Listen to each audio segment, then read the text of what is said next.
August is peak season everywhere, obvious. Long queues, inflated prices, overbooked hotels. But there are 8 places in the world right now where August is secretly the best month to be there, and almost nobody is booking them. Every single destination in this video has a specific August reason. A weather window that only opens this month, a festival that only happens now, a landscape that peaks in August and goes quiet again in September. Subscribe before we start, and share this one with whoever you're traveling with because the planning window on some of these is right now. Number 1, Iceland. And August specifically because August is the last month the F-roads are open. The F-roads are Iceland's interior highland routes, gravel tracks through a landscape that looks like the moon minus the atmosphere. Landmannalaugar, Thorsmörk, Aldejarfoss. These places are only accessible between late June and early September, and August is when the ground is driest and the routes are most reliable. Rent a 4x4, drive into the interior, and you're in a landscape of rainbow-colored rhyolite mountains, active geothermal fields, and rivers you ford in a vehicle that has genuinely never been anywhere this empty. August also means puffins are still nesting on the sea cliffs. They leave in September. The midnight sun is fading, but the evenings are still extraordinary. 3-hour golden hour, sunset at midnight, sunrise again at 4 a.m. The light in Iceland in August is unlike anything you can photograph anywhere else. Daily budget, $80 to $120. Not cheap. But August gives you access to a version of Iceland that the spring and winter tours literally cannot reach. If Iceland is on your list, August is the month. Number 2, Kyrgyzstan. And if you've never considered this, stay with me for 30 seconds because this one is extraordinary. Kyrgyzstan is a landlocked Central Asian country that is essentially one vast mountain range. The Tian Shan, which means heavenly mountains, covers almost the entire country. In August, the high-altitude mountain passes are fully open. The alpine meadows called Jailus are green and flower-covered, and the nomadic families who have summered at these altitudes for centuries are still there with their yurts, their horses, and their eagle hunters. Sun Cool Lake sits at 3,016 meters above sea level. It's a glacial lake on a plateau above the tree line, surrounded by mountains, and in August it's dotted with traditional yurt camps where you can stay overnight, sleeping in a yurt, eating kumis and fresh bread made that morning, waking to horses grazing outside. That night in a yurt costs $15 to $25, including dinner and breakfast. Daily budget in Kyrgyzstan, $30 to $50. One of the cheapest countries in the world for the quality of experience. Bishkek, the capital, has good guest houses from $10 to $20. By September, the passes begin closing and the nomads descend. August is the window. Number 3, the Scottish Highlands. And the August reason is specific: the heather. Every August, the moorlands of the Scottish Highlands turn purple. Not partially purple, entirely, overwhelmingly, impossibly purple, as far as you can see in any direction. It only happens in August. It lasts about 6 weeks, and it transforms a landscape that is already dramatic into something that looks genuinely unreal.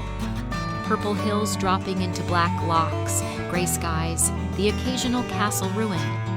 It is one of the most distinctive seasonal landscapes anywhere in Europe, and almost nobody outside Scotland thinks to go for it. Daily budget, $70 to $100. Accommodation in small highland towns runs $45 to $70 for a B&B with breakfast. Rental car from $40 a day. The Highlands without a car is half a trip. Get the car. Number 4, Kosovo. And I want to make the case for this one specifically because Kosovo is one of the most overlooked countries in Europe, and in August it's at its most alive. Kosovo became independent in 2008. It's only 17 years old as a nation, and most of the world still hasn't caught up to the fact that it's a remarkable place to visit. Prizren is the cultural heart, a medieval Ottoman city with an ancient stone bridge, a hilltop fortress, mosques, and Orthodox churches on the same skyline. A cobblestone old town that's genuinely beautiful and almost entirely free of tourist infrastructure because there are almost no tourists. The Rugova Canyon outside Peja is one of the most dramatic gorges in the Balkans. 25 kilometers of sheer limestone walls, a river below, hiking trails above. Entry is free.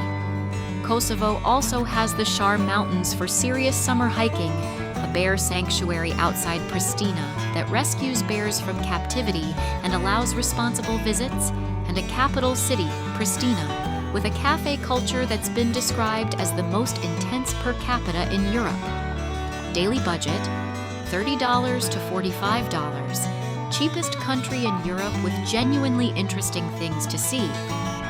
Number 5, Uzbekistan, and specifically the Silk Road cities, Samarkand, Bukhara, and Khiva.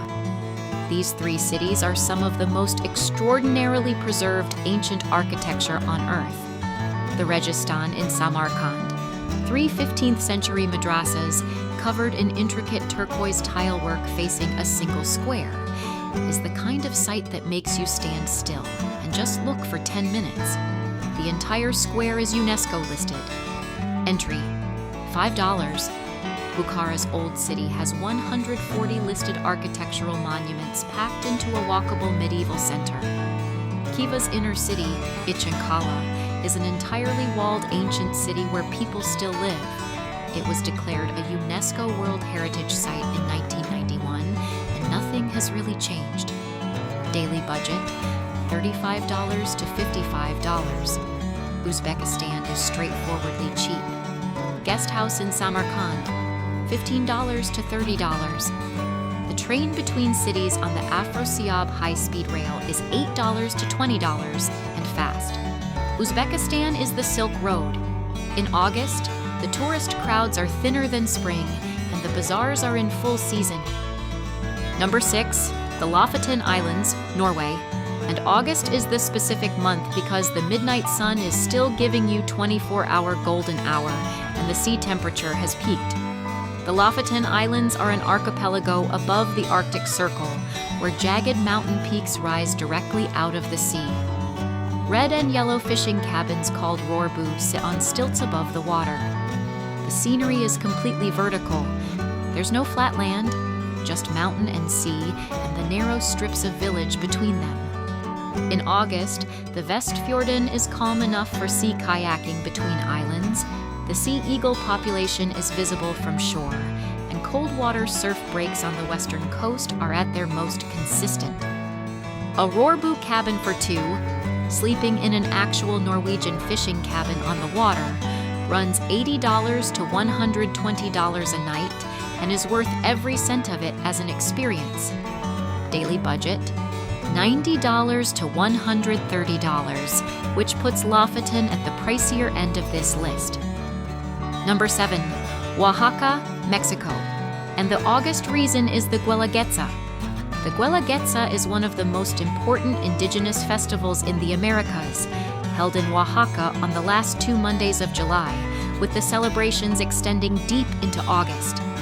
Indigenous communities from across Oaxaca's 8 regions come to the city in traditional dress to perform dances, music, and rituals that predate Spanish colonization.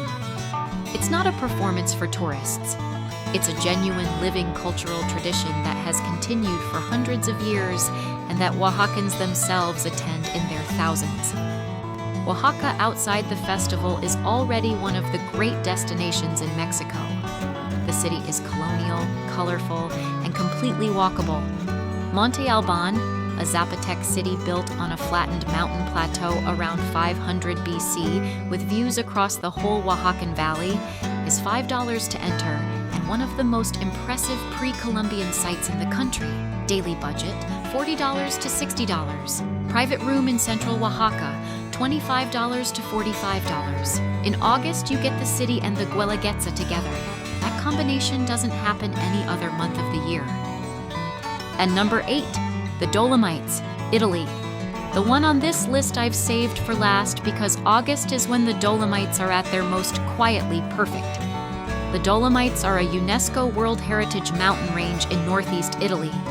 Vertical limestone towers that turn pink and orange at sunrise and sunset in a way that has a specific name, enrosadera, which means turning red. In August, the alpine wildflowers are at peak bloom. The Alta Via long-distance hiking routes through the high passes are fully accessible, and the refugios, mountain huts on ridges and passes where you can sleep at altitude for $40 to $65 a night with dinner and breakfast included, are open and bookable. Below the peaks, the villages are Austro-Italian, a cultural overlap that shows up in the architecture, the food, the language. Cortina d'Ampezzo, Ortisei, Canazei, small, beautiful towns at the base of the rock walls with local restaurants that cost a fraction of what the same quality food costs in the Italian cities below. Daily budget in the Dolomites, $80 to $110. Refugio overnight with meals, $40 to $65. Village guest house, $60 to $90. 8 destinations, every single one of them at their specific August best. Iceland opens its interior. Kyrgyzstan opens its mountain passes. Scotland turns purple. Kosovo shows you a medieval city without a single queue. Uzbekistan lights up at dusk. Lofoten gives you golden midnight light over fjords. Oaxaca holds a festival that's been running for centuries. And the Dolomites serve you dinner at 2,400 meters and make it excellent. None of these destinations are crowded. None of them are expensive relative to what they give you, and all of them close their August window by September.